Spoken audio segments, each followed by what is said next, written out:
Okulonda kwa Ssentebe mu bitundu by'e Kawempe tekwasobodde kwawukana na kwa bitundu birala olw'effujjo n'emivuyo ebyakwetobekeddemu era ng'abaawangudde si be balangiriddwa.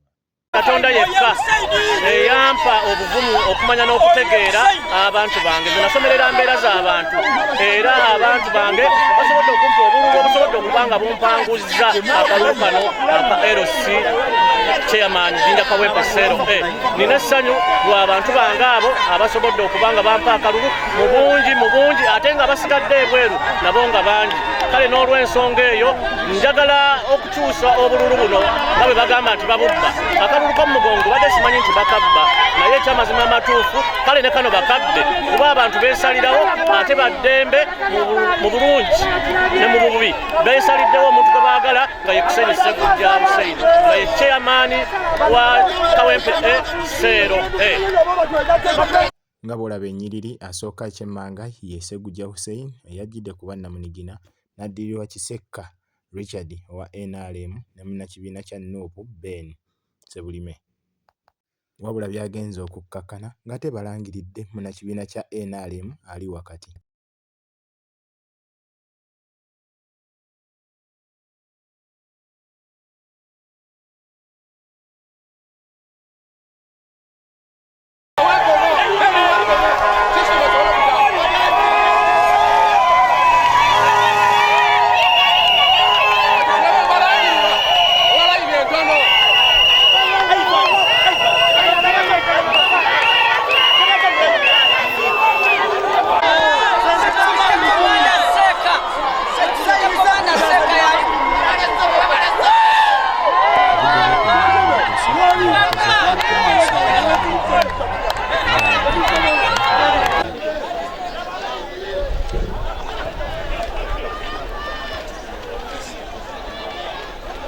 I presiding Kawempe hereby declare Second Richard Grant as the elected chairperson a figure of 120 votes. Thank you. Oluvannyuma lw'okulangirira embeera yabadde ya bunkenke olw'abantu okulumba kabangali ya poliisi bano kwe babadde baddukidde nga bagezaako kubaddusa ng'abantu baagala baddemu balangirire ebituufu.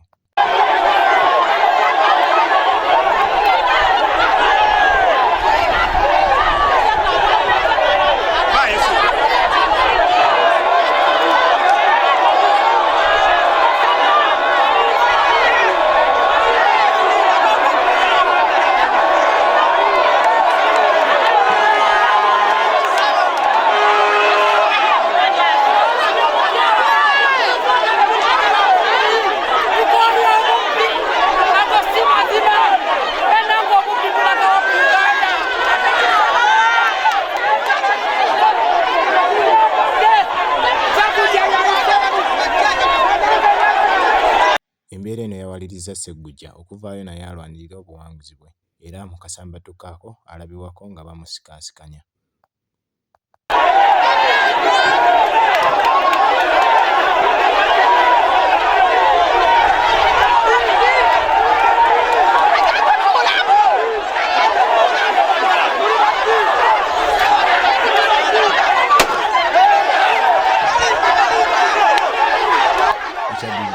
Masasi na Masasi.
Erinnya n'eddoboozi Ssegujja Hussein chairman w'ekitundu kino era awangudde akalulu kano olunaku olwaleero.